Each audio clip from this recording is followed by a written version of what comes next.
Hello friends, welcome back to my YouTube channel. ನಾನಿವತ್ತು ದಿಢೀರಂತ ಮಾಡೋ ಕಡಲೆ ಹಿಟ್ಟಿನ ಚಟ್ನಿನ ಮಾಡಿ ತೋರಿಸ್ತಾ ಇದ್ದೀನಿ. ಭಾಳ ಸಿಂಪಲ್ ಆಗಿರೋ ರೆಸಿಪಿ.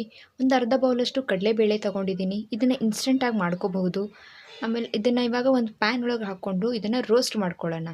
ಕೈ ಬಿಡದೇ ಇರೋ ಹಾಗೆ ಇದನ್ನು ನಾವು ಕೈ ಆಡಿಸ್ತಾ ಇರಬೇಕು. ಡ್ರೈ ರೋಸ್ಟೇ ಇರಲಿ. ಆಮೇಲೆ ಇದನ್ನು ಒಂದು ಮಿಕ್ಸಿ ಜಾರಿಗೆ ಹಾಕ್ಕೊಂಡು ಫೈನ್ ಪೌಡರ್ ಮಾಡ್ಕೊಳ್ಳೋಣ. ಇದು ತರ್ತರಿಯಾಗಿರಬಾರ್ದು, ಫುಲ್ ಪೌಡರ್ ಥರ ಇದ್ದರೆ ಟೇಸ್ಟ್ ಚೆನ್ನಾಗಿರುತ್ತೆ. ಇದನ್ನು ಒಂದು ಬೌಲ್ಗೆ ಇವಾಗ ಟ್ರಾನ್ಸ್ಫರ್ ಮಾಡ್ಕೊತಾ ಇದ್ದೀನಿ. ಒಂದು 2-3 ಚಮಚದಷ್ಟು ಹಾಕ್ಕೊಂಡಿದ್ದೀನಿ. ಇದನ್ನು ಇವಾಗ ಸೈಡ್ಗೆ ಇಟ್ಟು ಅದಕ್ಕೊಂದು ಒಗ್ಗರಣೆ ಕೊಡೋಣ. ಸ್ವಲ್ಪ ಎಣ್ಣೆ, ಸಾಸಿವೆ, ಜೀರಿಗೆ ಮತ್ತು ಕರಿಬೇವನ್ನ ಹಾಕ್ಕೊಂಡಿದ್ದೀನಿ. ಆಮೇಲೆ ಹಸಿಮೆಣ್ಸಿನ್ಕಾಯಿ ಪೇಸ್ಟ್ ಮಾಡಿ ಇಟ್ಕೊಂಡಿದ್ದೆ, ಅದನ್ನು ಚೂರು ಆ್ಯಡ್ ಮಾಡಿದ್ದೀನಿ. ಆಮೇಲೆ ಚಿಟಿಕೆ ಅರಿಶಿನ ಪುಡಿ ಹಾಕಿ ಇದನ್ನು ಸ್ವಲ್ಪ ತಣ್ಣಗಾಗೋಕ್ಕೆ ನಾವು ಇದನ್ನು ಸೈಡ್ಗೆ ಎತ್ತಿಟ್ಕೊಳ್ಳೋಣ.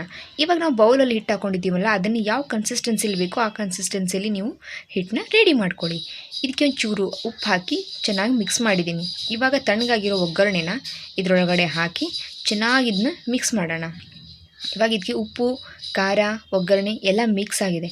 ಸೊ ಆದಮೇಲೆ ಇದಕ್ಕೆ ಒಂದು ಚೂರು ಕೊತ್ತಂಬರಿ ಸೊಪ್ಪನ್ನು ಹಾಕಿ ಟೇಸ್ಟಿಯಾದಂಥ ಥಟ್ ಅಂತ ಮಾಡೋಂಥ ಕಡಲೆ ಹಿಟ್ಟಿನ ಚಟ್ನಿ ರೆಡಿ. Thank you.